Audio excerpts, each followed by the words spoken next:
Welcome to GL TV 7 news. హ్యాషిక్ MLA నిరంతరం ప్రజల కోసం పాటుపడే ఎమ్మెల్యే, నియోజకవర్గం అభివృద్ధి పథంలో తీసుకెళ్లిన ఎమ్మెల్యే, ప్రజల మన్ననలు పొందిన ఎమ్మెల్యే. మరి ఇంత దారుణమా? కూకట్పల్లిలో ఉన్న 40 ఫీట్ల రోడ్లో ఉన్న ఎమ్మెల్యే క్యాంపు కార్యాలయం సమీపంలో భారీ వాహనాలు రాకుండా బారికేడ్ నిర్మించడం ఏంటి అని స్థానికులతో పాటు అక్కడున్న కాంగ్రెస్ కార్యకర్తలు తీవ్ర స్థాయిలో ధ్వజమెత్తారు. కాంగ్రెస్ ప్రభుత్వ హయాంలో బీఆర్ఎస్ ఎమ్మెల్యే మాధవరం కృష్ణారావు యుద్ధ ప్రాతిపదికన రాత్రికి రాత్రి బారికేడ్లన్నీ నిర్మించడం దారుణమని సీనియర్ కాంగ్రెస్ కార్యకర్త జి రాజేంద్ర కుమార్ వీడియో రూపంలో రూపొందించిన వీడియో ఫోటోలను మీడియాకు విడుదల చేశారు. ఎమ్మెల్యే మాధవరం కృష్ణారావు క్యాంపు కార్యాలయంలో సమీపంలో నిర్మిస్తున్న అపార్ట్మెంట్ వారి స్థానికుల అవసరాల నిమిత్తం వచ్చే వాహనాలు, అలాగే 40 ఫీట్ల రోడ్లో లారీలు, ఇతర భారీ వాహనాలు పార్కింగ్ అనువైన ఈ రోడ్లో ఏ భారీ వాహనాలు వెళ్లకుండా బారికేడ్లను నిర్మించడం తగదని జి రాజేంద్ర కుమార్ వివరించారు. ఇప్పటికైనా ఈ బారికేడ్లను తొలగించి స్థానికులకు, వాహనదారులకు చేయూతనివ్వాలని ఆయన విజ్ఞప్తి చేశారు. లేని పక్షంలో ముఖ్యమంత్రి రేవంత్ రెడ్డి దృష్టికి, అధికారుల దృష్టికి తీసుకెళ్తామని రాజేంద్ర కుమార్ హెచ్చరించారు. నమస్తే, నా పేరు రాజేంద్ర కుమార్ గుండమల్ల, కాంగ్రెస్ పార్టీ కార్యకర్తని. ఇది నేను కూకట్పల్లి మెట్రో షాపింగ్ మాల్ వెనకాల నుంచి ఈ వీడియో పెడుతున్నా. ఏం పెడుతున్నా అంటే మీరు చూడండి, కూకట్పల్లి లోపల ఎంత దారుణాలు జరుగుతున్నాయి.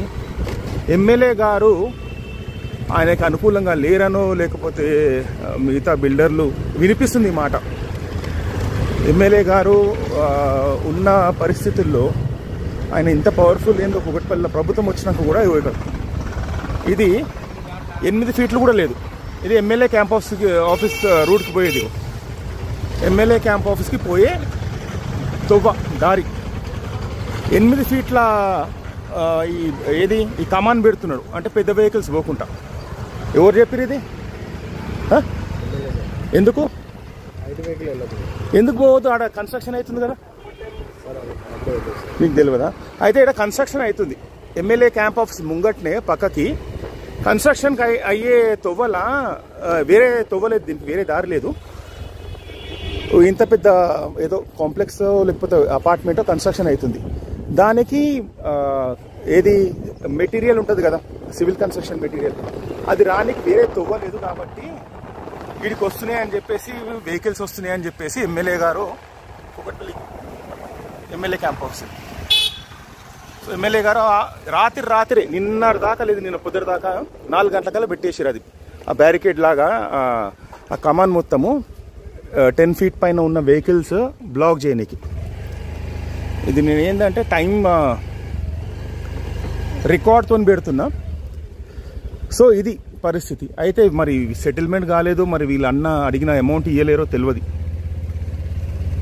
అయితే వీళ్ళకి ఇది మ్యాక్సిమం మెటీరియల్ 2 వేస్ ఉంటాయి. ఇంత పెద్ద కన్స్ట్రక్షన్ జరుగుతుంది కాబట్టి అక్కడ చిన్న వే ఉంది, ఇక్కడ పెద్ద వే ఉంది. ఇది 40 ఫీట్ రోడ్ ఇది. సో రాత్రి ఒక్క రోజు లోపల in a time span of 1 day ఇది కన్స్ట్రక్షన్ చేపిస్తారు ఆగ మేఘాల మీద. మరి కాంగ్రెస్ ప్రభుత్వం ఉన్నాక కూడా ఎమ్మెల్యే గారికి ఈ రకంగా ఇంత దారుణాలు చేస్తే ఎట్లా? ఇగో ఇంత చిన్న కమాన్ ఎవరైనా పెడతారా? ఇది యాక్చువల్గా ఈ ల్యాండ్ మొత్తము ఇది ట్రక్ పార్క్కి సంబంధించిన ల్యాండ్. ఇది ట్రక్స్ పార్క్ చేయొచ్చు, బస్సెస్ పార్క్ చేయొచ్చు. సో ఆ ఏరియాలో ఎమ్మెల్యే గారు ఆఫీస్ ఉన్నది.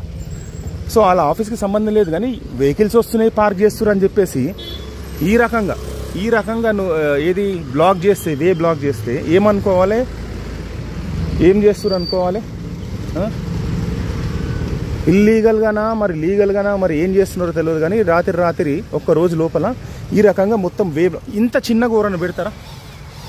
ఇంత చిన్నగా ఒక బ్యారికేడ్ లాగా లేకపోతే ఒక కమాన్ లాగా వేరే వెహికల్స్ 8 ఫీట్స్ అబవ్ ఉన్న వెహికల్స్ కూడా లోపల రాకుండా ఎవరైనా పెడతారా? ప్రపంచంలో ఏమన్నా ఉందా? ఇది మా కూకట్పల్లి ఎమ్మెల్యే గారు చేసే కథలు, లీలలు. మళ్ళీ ఏమన్నా అడిగితే వాళ్ళు దాడులు చేపిస్తారు వాళ్ళ మనుషులతోని. ఇది మెట్రో షాపింగ్ మాల్. ఇది పరిస్థితి కూకట్పల్లిలో.